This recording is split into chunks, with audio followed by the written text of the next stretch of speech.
Hey y'all, I'm getting ready to do what I tend to do about once a year that typically brings a lot of backlash. I do lose subscribers, and I hate it because sometimes I've lost subscribers that I really enjoy conversing back and forth with in the comments, and the only thing that really we're in disagreement about is politics. Right now, it's beyond politics, and I can't I can't be quiet, y'all. I can't leave this one alone. I've been quiet for 6 months. Um, Actually, I think the last time that I said anything about our political atmosphere was in November last year before the election. And I just encouraged people to not vote for Donald Trump because we had seen so much in the first 4 years of what a petty, horrible tyrant he was and how little he cared for this nation and the people of it. And you know what? You can't argue that point, guys. Nobody can argue that point. There's too much videotape, there's too much language out there, there's too much action that is the exact opposite of that statement. Um, or it's the opposite of that he cares anything about any of us. Um, I'm not a Democrat. So let me start out with that for those of you that are already getting your drawers in a wad. I'm not. Um, I tend to lean a little left at this point in my life because I've witnessed what a debacle the trickle down, the whole trickle down economics is. That one was created to pander to the uber wealthy, to send the money to the top. And if you look at graphs, if you look at economic charts, you can see how much money over the past 50 years have channeled upward and how very, very little has channeled downward.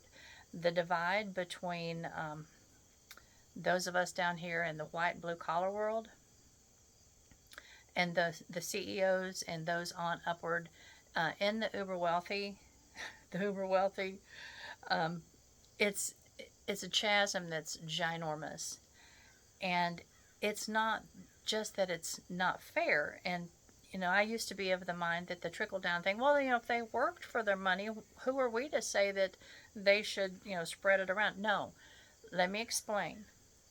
I don't care how much they worked for their money. The people at the bottom worked harder for their money. The people at the bottom paid their taxes to provide the infrastructure, to provide all of the education for their labor force, and the labor force worked for not a living wage in a lot of cases. And those of us down here also paid taxes to help fill the gap because so many people are not making a living wage. Guess what? If you're not making a living wage, where do you have to turn? You have to turn to the welfare system to get the assistance that you need just to provide for your family.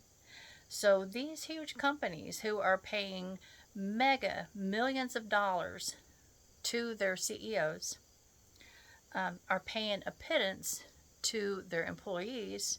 And so those of us down here at the bottom get to finish filling the gap so that they can actually, provide for their families. These ultra billionaires and high dollar millionaires, at this point, people that have $1 or $2 million, which we'll never see that day, but those down there, um, yeah, that's not really the type of wealth that I'm talking about. I'm talking about those up in the upper echelons of the hundreds and hundreds of millions of dollars and the billions of dollars. And Elon Musk is on course to actually hit the $1 trillion mark. They're not self made. They're not. Most of those corporations have been subsidized by the government, which means, again, the tax dollars that come out of our pockets. Y'all, the lie is real. The lie is that These people, we should not be asking them to pay their fair share because they've worked so hard to earn that money, and everybody has the right to keep what they make. No, they did not make their money, not without a huge sacrifice on the part of the American people, the American taxpayer. And it is time for them to pay their fair share so that everybody can live comfortably. It is time for them to start paying a living wage to their employees so that the American taxpayer doesn't have to subsidize their unwillingness to pay a decent wage for their employees. All of these things, they're non-negotiable at this point. It's time. It is time for us to step up to the plate with our votes and say we will not vote for anyone that is not putting the middle class and the lower wage earner first on this whole trajectory of where our country is going. We are reaching a point where people are so tired and they're so discouraged and they're so angry, and we see the nonsense being just used for political purposes, like the death of Charlie Kirk week before last. Yes, it was a horrible thing. It is a horrible thing for anyone to be taken down by gun violence. And I raised military men. My daddy was a World War II hero. My father-in-law was a Korean War conflict hero. We are a military family, and I absolutely know. And my brothers are hunters. I do not have a problem with people owning guns that are for the purpose of self-defense. But you know what? These guns that are used to kill hundreds of people in just a few moments, those are not self-defense. Those are not for self-defense, period. Nobody can argue that. Unless you're in a war zone and you are fighting in a battle against enemy on the other side that there's hundreds of them, that's not an okay weapon for people to have. Do you know we're the only nation in the world that has these continual shootings and mass shootings like we have on a regular basis? Or don't even tell me that you are pro-life if you are unwilling to have people have to qualify to own a firearm. There are people out there that should not, because of mental issues, because of violence in their own homes, because of whatever reason, there are people that should not own a firearm. And nobody needs to have a AR-15 or a weapon of that caliber. I'm just over it. I grew up believing that actually it wasn't even until I was probably in my 30s or 40s that the whole Second Amendment thing became a thing. Nobody talked about the Second Amendment. Nobody was fighting for gun rights. Everybody just assumed that, yeah, you have your hunting rifle and you might have a handgun. But people didn't have these weapons of, and I'm going to call them mass destruction because that's exactly what they are. It wasn't a thing until the ultra-right, until the far right began using it as a political weapon. We'll call it a political weapon. But there's not a bone in me that is bigoted. There's not a bone in me that has a reason to want to keep immigrants out of this country. I remember when I was probably I think I was about the 5th grade, and I was part of an all-city choir. And I remember singing the song that's written on the Statue of Liberty. I don't remember who the composer was, but it was the words to the Statue of Liberty. Give me your tired, your poor, your huddled masses yearning to breathe free. And from that day, From that day, those words just burned into my heart. And there's so many people in this nation that need this country. And every one of us, unless you're American Indian, you're an immigrant. Your family are immigrants to this nation. Unless you are, there's people that lived in the southeastern part of our nation that were, um, Mexican from way back. They were here before the Englishmen. Um, and we are so arrogant to think that, that somehow we should just close our borders now and not let anybody in. What's happening right now with the ICE agents, with them grabbing people off the street, and they're wearing masks, they're hurting people, they're taking them away and not allowing anyone to know where they're at. They're putting them in prisons in foreign countries. They're putting them in just wherever they choose to place them. They're not giving them the right to contact a lawyer. They're not letting them give their defense in any way. There's even American citizens that have been caught up in this, that have been taken away. And there are people that are birthright citizens. And yes, that is in the Constitution. That is, if they were born in this country, I don't care what you feel about birthright citizenship, they are a citizen of the United States of America, and they have all the rights of a citizen of the United States of America. This is despicable. It's disgusting that people are being treated this way. Put yourself in their shoes. That's all you have to do, is just place yourself in their shoes. Look at those children that are left screaming for their father or their mother or whoever, and they're sobbing, and they're unconsolable. And Trump did this in his first administration, when he was separating families, and some of those children have never been returned to their families. Y'all, these people are people.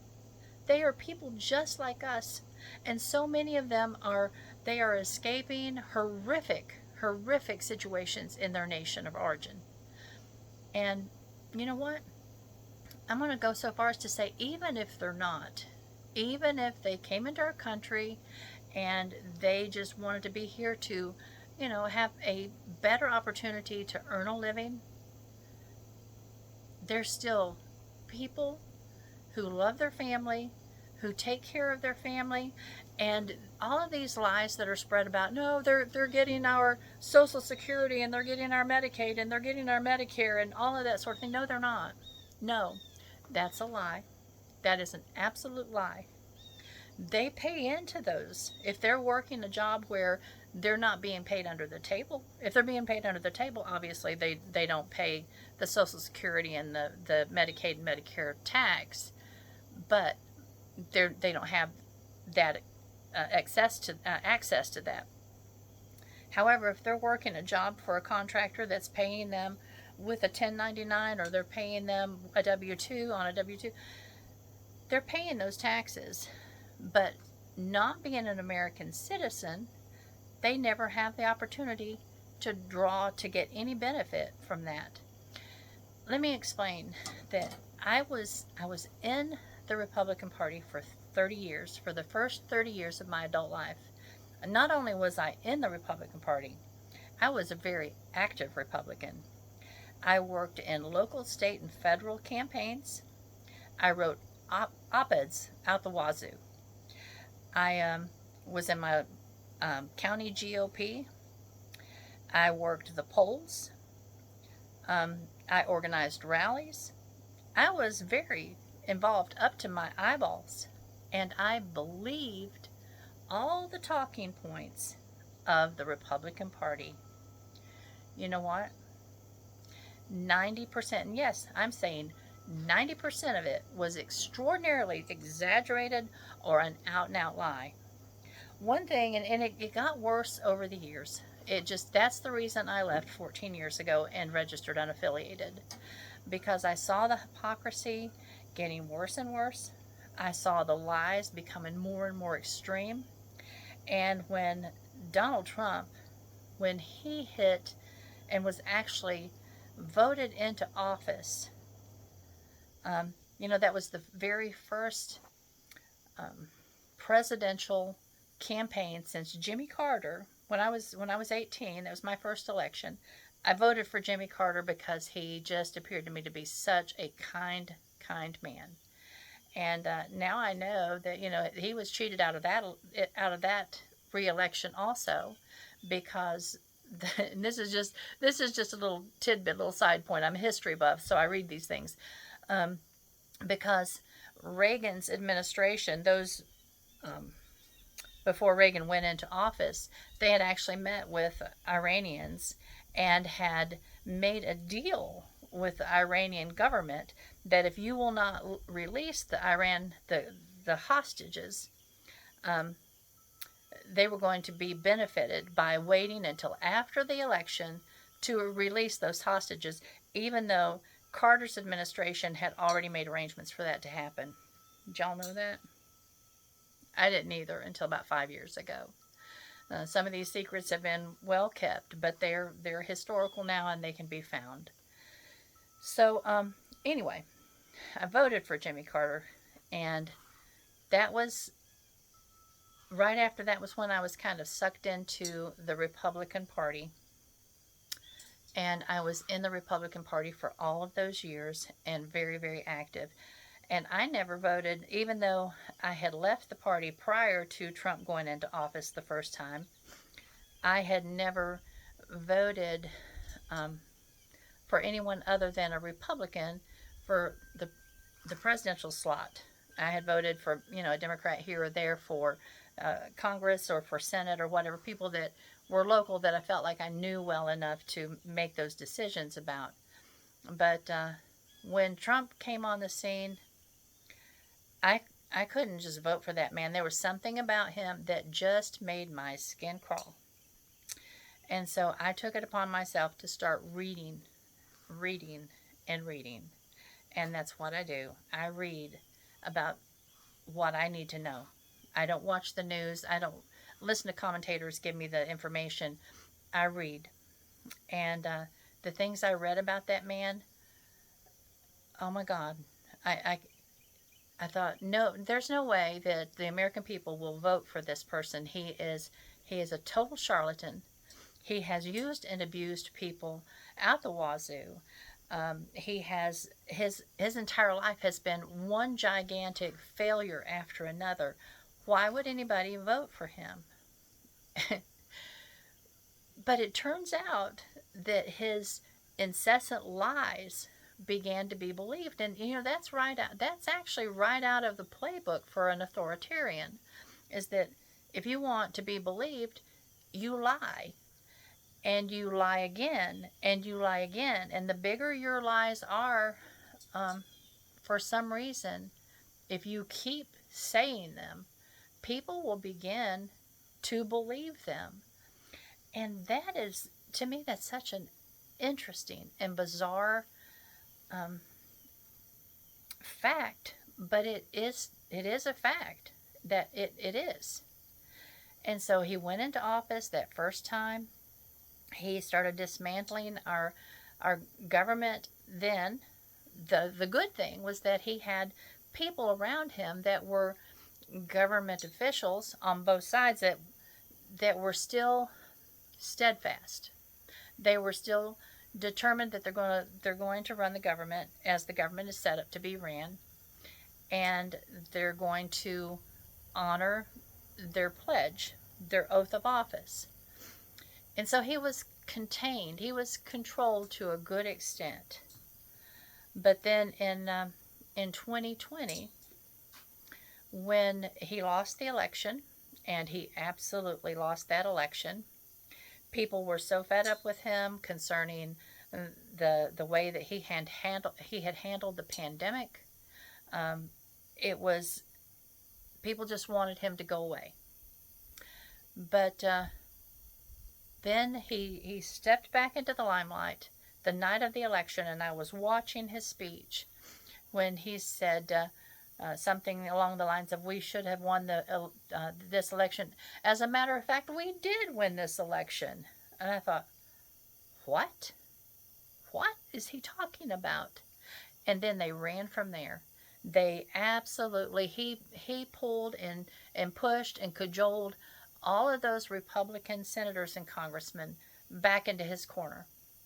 And with threats and with bullying, because he still had so many people. The masses were still so convinced of his lies. And I thought, surely he's going to go away. This man just needs to go away and never be heard from again. But lo and behold, he just kept getting louder and louder and louder.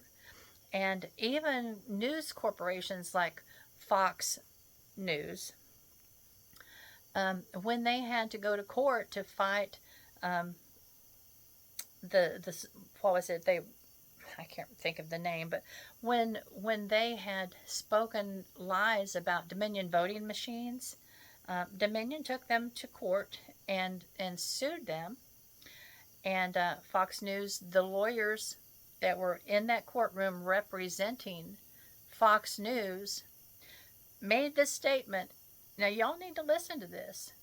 They made the statement to that judge in that courtroom, in that federal courtroom. They made the statement to him that, well, Fox News isn't even, this was their defense.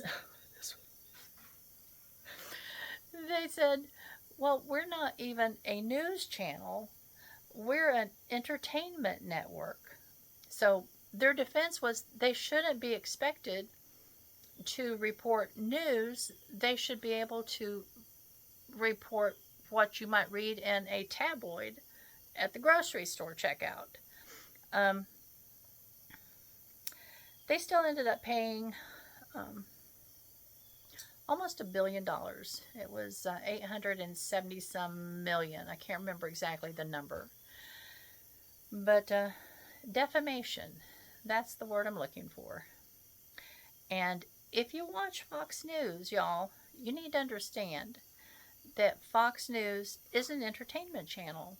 They're a propaganda channel. They are not a news channel. And you better not believe about 90% of what they say, because chances are it's not true. And Fox News and Rupert Murdoch have walked hand in hand to help Trump dismantle this nation. Now, at this point in time, he is so weak physically. He's struggling so badly, and mentally, I have no doubts but that he is very, very demented. The things that he says, oh my goodness, the things that he says are just outrageous. Outrageous. If it had been Joe Biden, y'all, remember how everybody was talking about Joe Biden being old, and he was decrepit, and he was unfit, and yada, yada, yada. And there, toward the end, he was showing absolute signs of frailty. I'll not deny that one little bit.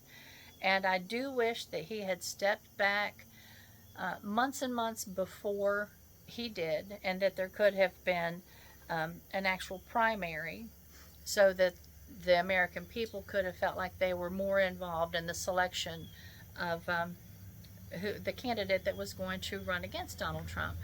That, I think, would have garnered us a great deal of benefit. But he didn't, and let me turn my little alarm off. And it was damaging. But it still absolutely shocked me to the core of my being that the American people would put Donald Trump in charge of this country again. And he is, and Biden, don't take my word for it. Research the accomplishments that he had during his administration. first of all, people point to, the fact that we were in an inflation spiral when he was in office.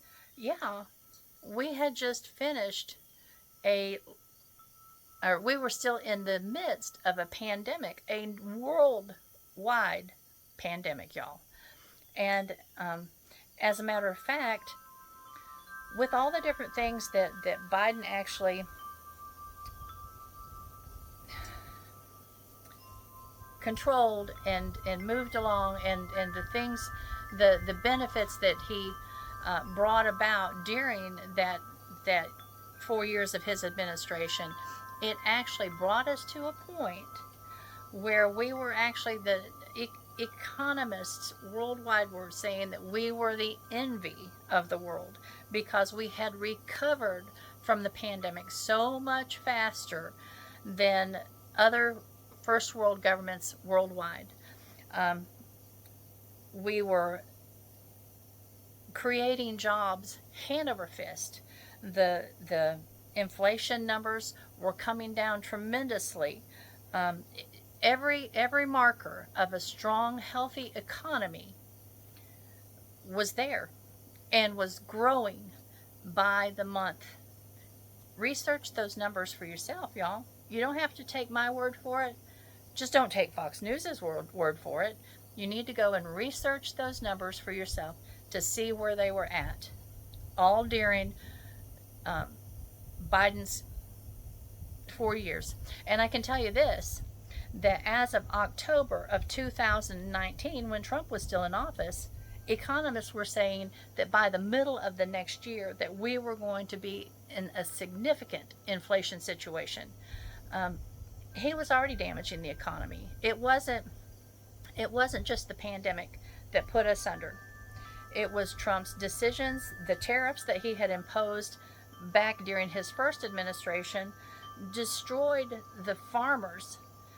Listen, y'all, we as Americans, our taxpayers, we had to bail the American farmer out at the tune of over $28 billion, because what Trump did is he put all these tariffs against China, and China said, okay, that's fine.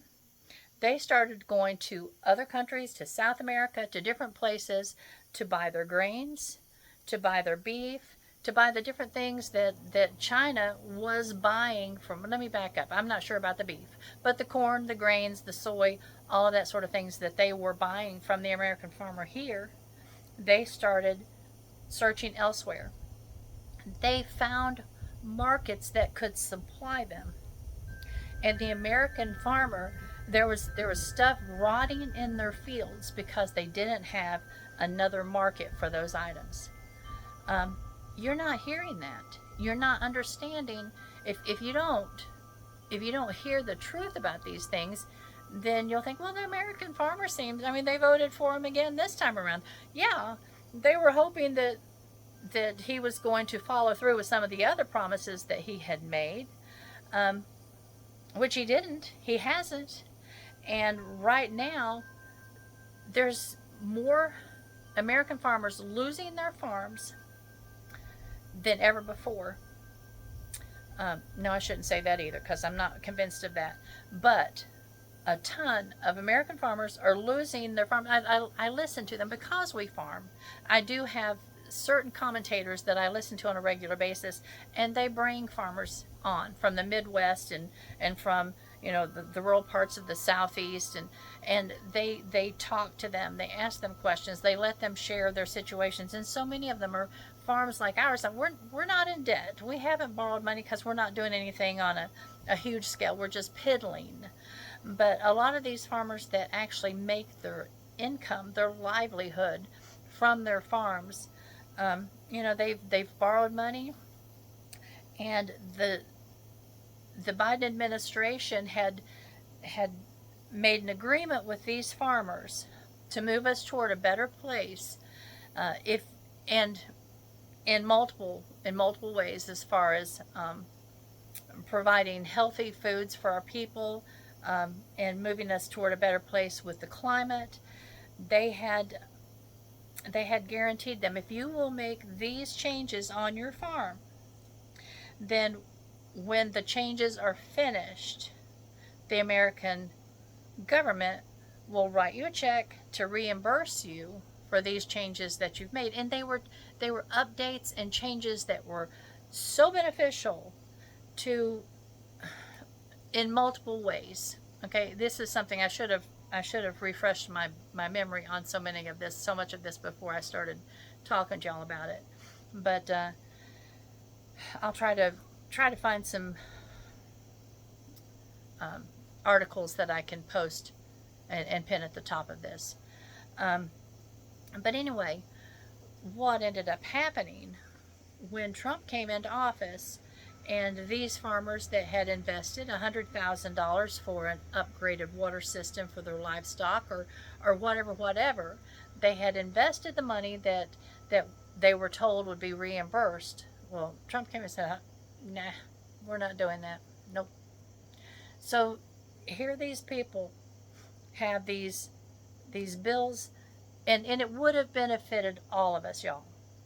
When you're talking about the American farmer and what they provide to us, to all of us as Americans, um, we need we need to be willing to help them, because the margins for a farmer are so incredibly small that all it takes is you know one wet summer, one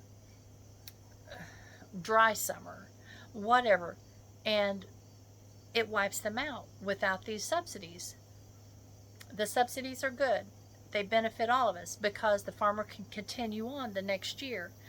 If it reaches the point that the only thing we have are these huge commercial growers,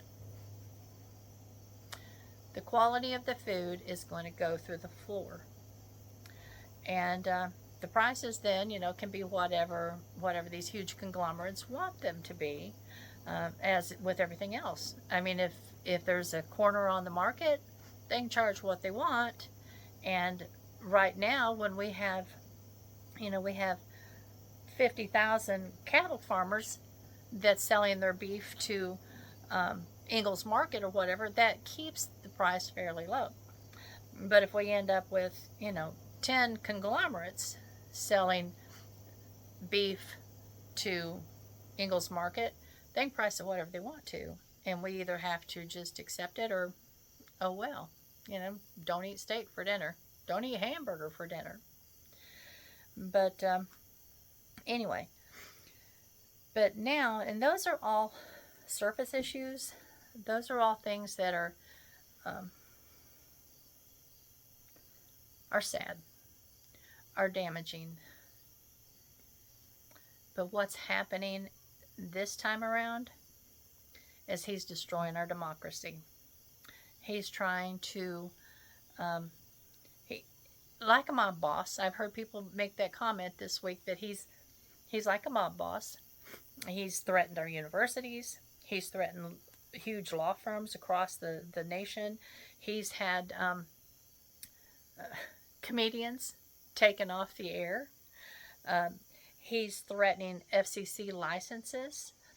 He's threatening freedom of speech, just honestly, across the board, he is threatening freedom of speech.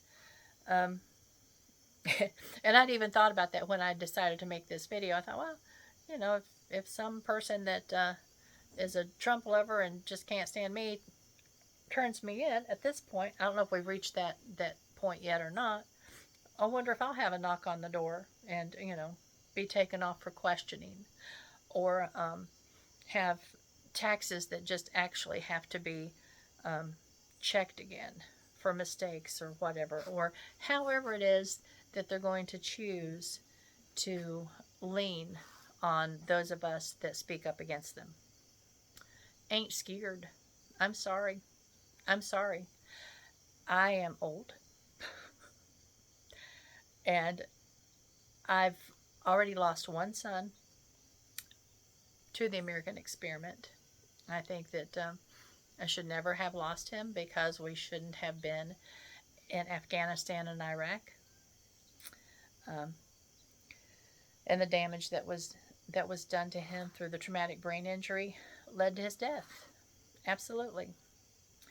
And my daddy, up until the day he died, if I was with him and we were at a ball game or we were some, he would still cry when the national anthem played. My daddy was my hero, and he loved this nation with all his heart. Hugh's daddy loved this nation with all of his heart. Aaron loved this nation with all of his heart and said, Mom, every young man needs to serve. I think now he's struggling with he's struggling as much as I am with what he's seeing. But I can tell you, I'm not letting Trump roll over this nation and flatten us without fighting. And this is just one of the ways that I know that I can fight back, is just to share what I know about him. He's vile. He's vile, and he is in the Epstein files. That man, everything that I've ever read about him, he is lecherous. He is, I think he's a pedophile. That's my personal opinion. And I think that it will come out in time that he was very much active in the Epstein activities. I think that that's going to come out. And it won't surprise me at all. I mean, he told, what was the shock jock back in, well, I don't know, he still may be on the air, I don't know. But he told that man that, when he owned his beauty pageant, his Teen America beauty pageant, that he used to walk into their dressing room when they were undressed. And he said, well, when you own the pageant, you can do that. And he says, beautiful women. They weren't women. They were young girls. And the fact that he would do things like that, and to him it was just something that he could brag about, oh my goodness, there is nothing decent about that man. Nothing. Nothing. Don't tell me that there's anything decent about him. And at this point in time, I've called Chuck Edwards, who is my congressman for here in the 11th District of North Carolina. I've called Tom Tillis, and I've called Ted Budd, who are our senators here in North Carolina. Yesterday I called them, and I said, do something about this man. Listen to the UN speech that this man garbled his way through. The stupid, ignorant things that he said. Asinine. His whole speech was asinine. And I told him, I said, you do something about this man. I don't care if you decide, as far as the Congress, they need to bring up articles of impeachment, and then the Senate needs to follow through this time. Don't drop it and say, well, he's old and, he's going to be leaving office. No, follow through and remove him. Remove him with the 25th Amendment. That one would work because he is absolutely gone. Mentally, the man is gone. And he has damaged us so royally. And folks, we're getting ready to feel the effects of his tariffs, of him dismantling our alternative energy sources. He's doing that simply to kowtow to to the oil and gas industry. I mean, those people are his buds. They are part of the oligarchy. And so he is dismantling all of the benefits and all of the advancements that were made in the last administration that was helping to lower the cost of energy. And by dismantling it, we've lost thousands and thousands and thousands of good paying jobs because of that. And all of the money that has been invested in those types of energy, it's gone. It's done. Unless there's still a remnant of it left when the next administration comes in and it can be, picked up and restarted, I don't know. I don't know if there's any possibility of that even happening. But he is the most wasteful, idiotic person ever. And at one point in time, I would not have talked about someone that sat in the presidency out of respect for the office. I would not have talked about them this way. But he has so destroyed the office that there's nothing left there to respect. There is nothing left there to respect. I've even had the thought myself just recently is maybe, maybe something should be done that there will never be. Maybe we should just have a Congress, a Senate, and a judiciary and do away with the presidency, because to give one man that much power, especially one man that is so evil that he would destroy the nation to line his pockets, and that's what it all comes down to.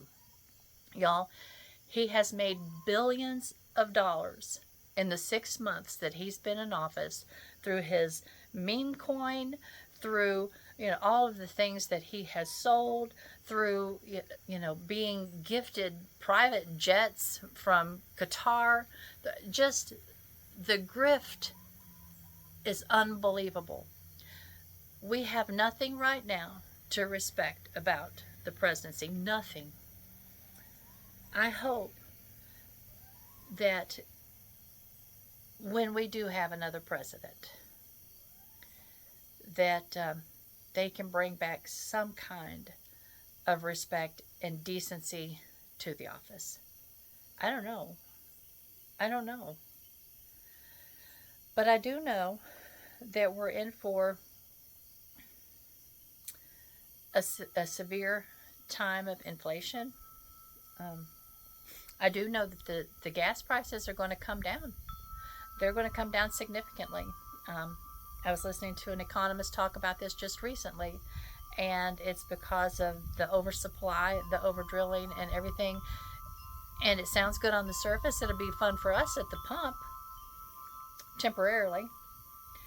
But then it will affect so many other things negatively, and it will not counterbalance the prices that we're going to be paying for medical insurance, the prices we're going to be paying for food at the grocery store, for clothing, for whatever if you need an automobile, whatever you need to buy, it's not going to counterbalance that. And so now for the next, I would say we're in for a 10-year rough ride. And I hate to even think that. But even when we are past Donald Trump, the damage that he's done to us, y'all, it's going to take a long time to recover from. And the rest of the world, they are moving forward without us. They don't trust us any longer. We're not good trading partners for them. And when Trump keeps talking about the trade, that we're in a trade deficit with the rest of the world, well, let's think about that for a minute. We are a country of 340 million people. Canada is a country of 40 million people. It would be pretty ludicrous for us to think that Canada can purchase the same amount of material goods from the United States as we purchase from them. Think about it. But this man has bankrupted so many casinos and so many businesses. His mind it's weak. He is not a good businessman. The vast majority of the monies that he has made has been through grift. And I read a book years ago called House of Trump, House of Putin. Craig Unger. Find it and read it. But this man, and the reason I know it's true is because Donald Trump is the most litigious man that has ever existed on the planet. There's nobody that has, I don't think, I mean, I'll have to look that up, but I seriously doubt there's ever been anybody on the planet that has sued as many people as this man has sued. For whatever, for anything he can find, he will sue you. And so he hasn't sued Craig Unger. Craig Unger has written a couple of books, one called House of Trump, House of Putin, written a number of years back, way before the first election of Trump. Another book called Compromat, and that one talks about all of the the sex scandals that Putin actually has on very wealthy people, very well known political people, so on and so forth throughout the world that Putin has. That he basically is just controlling things through that information that he's just using. Saying, oh, remember what I've got on you. Let's make certain that you don't go that far with that threat. Um, but the House of Trump, House of Putin, goes back to the 80s when Trump, as a New York City builder, um, or realtor, was laundering money for the Russian mafia. Y'all, that's in a book. Trump's never sued. Trump's never sued the writer of that book. So that makes me think that he really doesn't want to shine a light on that information, because he knows that when that's brought to a place where you have to present the evidence, both sides have to present their evidence, it could be really bad for Trump. So he has just left that one under the covers, hoping that not many people would ever read it. Well, I'm one of those weird people that read it. And so anyway, Russia, and even during the 2016 election, if you remember Don Jr. and Eric making the comment that, yeah, most of their money comes from Russia. Remember that? Do you remember that? Yeah. Donald Trump, there's some significant history between Trump and Putin and Russia. And so when we see, Trump, he's always stroking Putin's little head, saying, or is patting him on the back and say, oh well, he's a strong leader and blah blah blah. No, he's a murderer. He is an authoritarian. He kills people, and for sport. I mean, he's a terrible, terrible man, and Trump admires him. There's something very wrong. All right, I have gone on for almost 50 minutes, and I haven't even touched the surface, y'all. There's a great deal of dark knowledge in my little brain that hurts my heart. And when I look at the news, that the way it's being presented, and I know that I know the truth, it breaks my heart that the American people have been sold a bill of goods, and we're losing our country. I'm going to encourage all of you to do two things, actually three things. I'm going to encourage you to start paying attention to the congressional hearings and Senate debates, and listen, as these witnesses are being questioned. Turn off Fox News. Just turn off Fox News. That is the most horrible channel out there right now.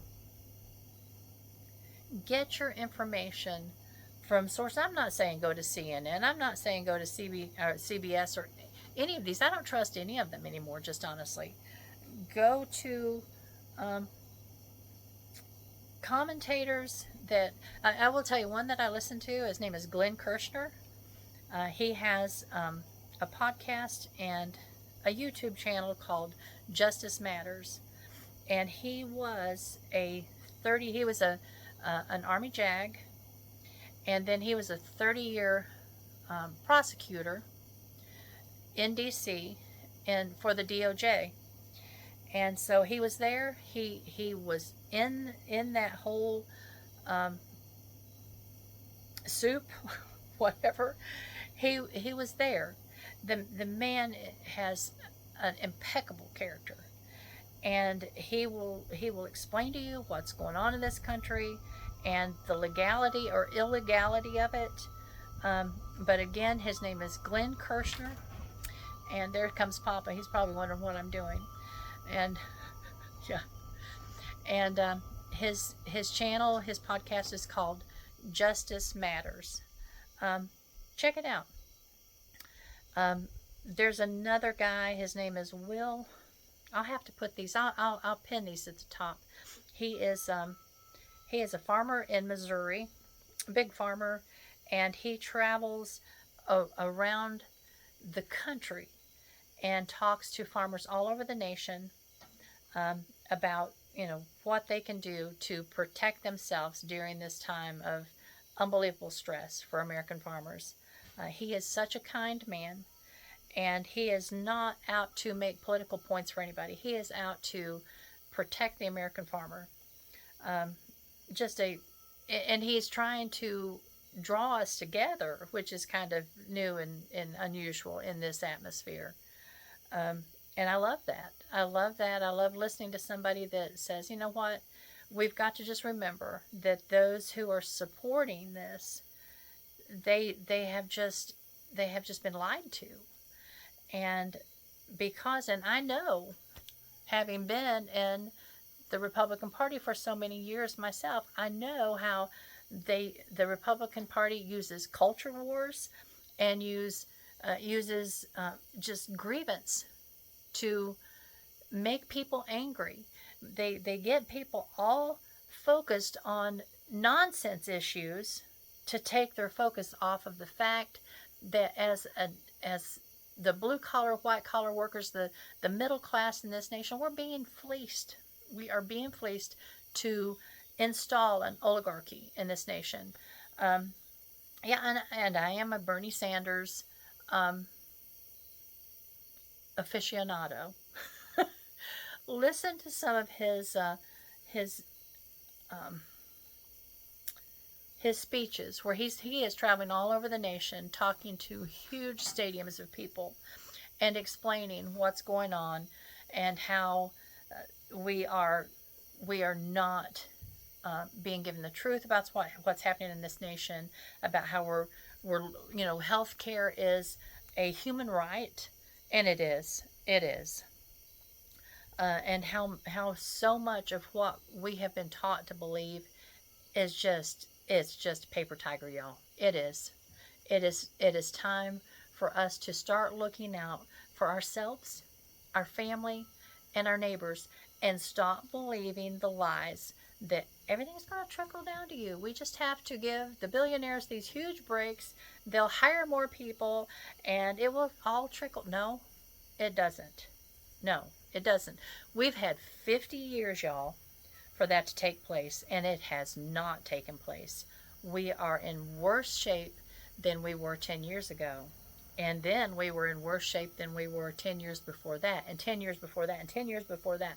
We continue to just, the divide just keeps growing and growing and growing. And it's time for us to start protecting ourselves, protecting our neighbors, our family, each other, and start doing what's right and stop believing the lies. Because these uber wealthy people, including Donald Trump, the only people they're concerned about is themselves. Period. Nothing else. All right. For those of you that are still here, that are still listening, I love you. I want this nation to heal. I want this horrible, horrible person that's in our nation's house to be removed through the 25th Amendment, through impeachment. I want him gone. I want someone that will respect the American people and who loves our country to take his place.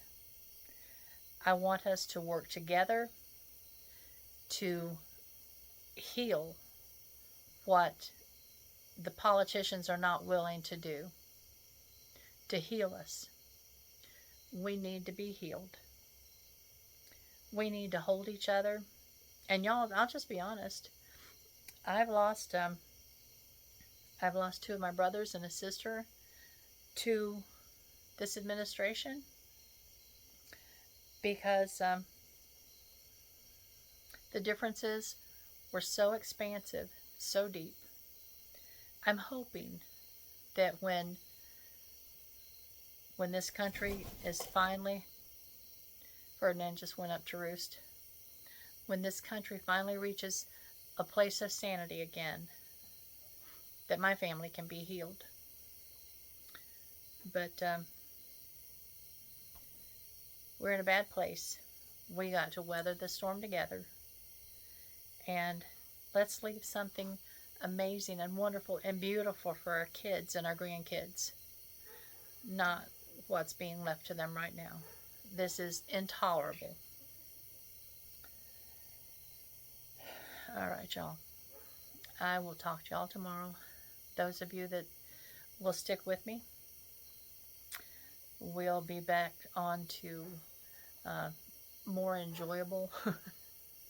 We'll be looking at peacocks and chickens and stuff. Oh, and by the way, had someone get in touch with me through my Facebook, through Chelsea Mann's, our Phoenix Acres Facebook page. And through the Facebook page, had a young woman that lives here in the county reach out to us. And I don't know that this is going to happen because she's not positive yet. But she said there's a possibility that she's going to have to give her or find a home for her chickens. I don't know if she's selling them or giving them away. I've got to find out. But she asked if I would be interested in them. And I told her yes, I would. And she has 30, and they're all between 3 months and 1 year old. So if that's going to happen, I'm going to have to very quickly build another coop, because I don't think that my coop is big enough to introduce that many new birds. But that would be wonderful. That would be wonderful. So there's just a little blip of good news. But I honestly hope that she seems to love her chickens and wants to be able to keep them. So I'm hoping that it will work out, that she can just keep them and enjoy them herself. Because we will start building our little population in the spring anyway. But yeah, I couldn't hold it back any longer, y'all. I'm sorry for those of you that might have thought I was a Republican and or that I was MAGA or whatever. I have nothing against true Republicans that actually believe in conservatism as what conservatism actually was intended to be. It's not that any longer. There's nothing conservative about the Republican Party.